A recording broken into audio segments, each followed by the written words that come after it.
문재인 대통령 국방부 보훈처 핵심의제 토의 관련 브리핑이 있겠습니다. 문재인 대통령은 28일 정부 서울청사 별관에서 열린 국방부와 국가보훈처 핵심의제 토의에서 북한과 남한의 GDP를 비교하면 남한이 북한의 45배에 달한다. 그러면 절대 총액상으로 우리의 국방력은 북한을 압도해야 하는데 실제 그런 자신감을 갖고 있느냐고 말했습니다.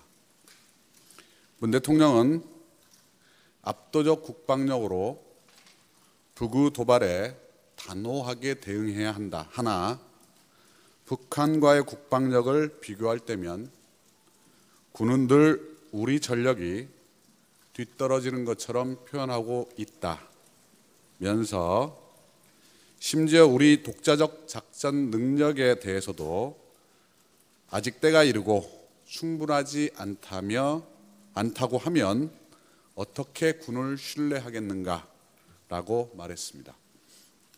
문 대통령은 북한이 재래식 무기 대신 비대칭 전력인 핵과 미사일 개발에 주력하고 있다며 우리도 비대칭 대응 전력을 갖춰야 하는데 그게 삼축이다. 북한이 비대칭 전력을 고도화하는 만큼 우리도 그에 맞게 대응해야 하나 그 많은 돈을 갖고 뭘 했는지 근본적인 의문이 든다고 말했습니다.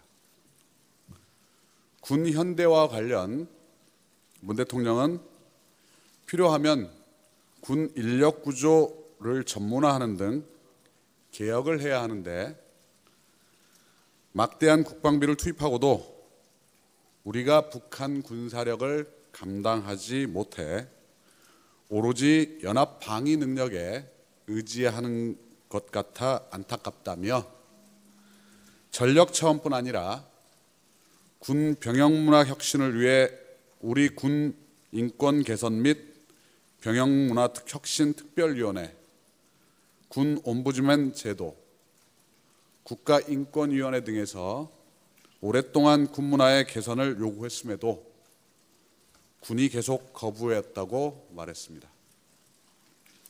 군 의문사와 관련해 군이 발표하는 사망 원인을 믿지 못하기 때문에 과거에 별도 독립기구를 둬서 진상조사를 했는데 의문사 의혹은 여전하다면서 군사법기구 개편도 전향적으로 검토했으면 좋겠다.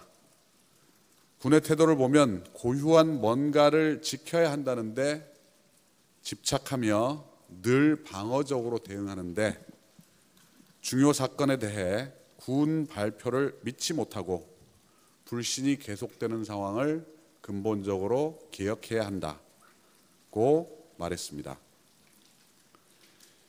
방산비리에 대해서도 문 대통령은 실제 압도적 비리 액수는 해무기 도입 과정에서 비롯된 것이며 우리 자체 비리 액수는 상대적으로 크지 않다면서 그럼에도 불구하고 군 전체가 방산비리 집단처럼 보이는 것 같아 안타깝다.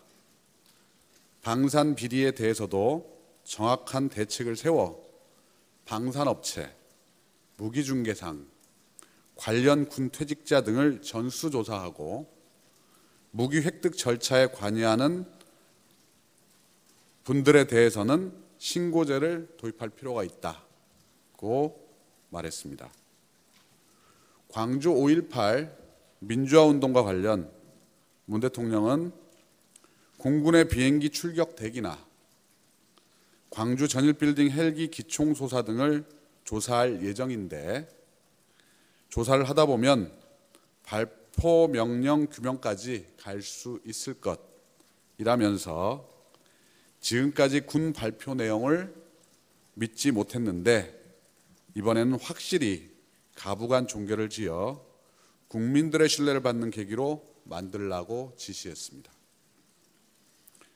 보훈처에 대해서는 보훈처에 대해서도 문 대통령은 3.1절, 현충일, 8.15가 정부의 3대 보훈 행사인데 어느덧 국민의 관심은 거의 없는 정부 행사가 돼버렸다며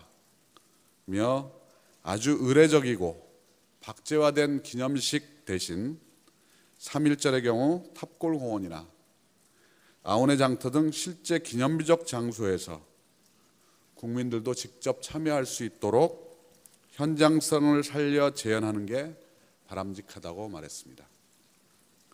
문 대통령은 외국을 보면 재향군인 등 군 출신 예비역이나 현역 군인들에 대해 사회적 예우가 대단하다. 그러나 우리는 군이 충분히 예우받지 못하고 있는데 국가 보훈 정책도 문제지만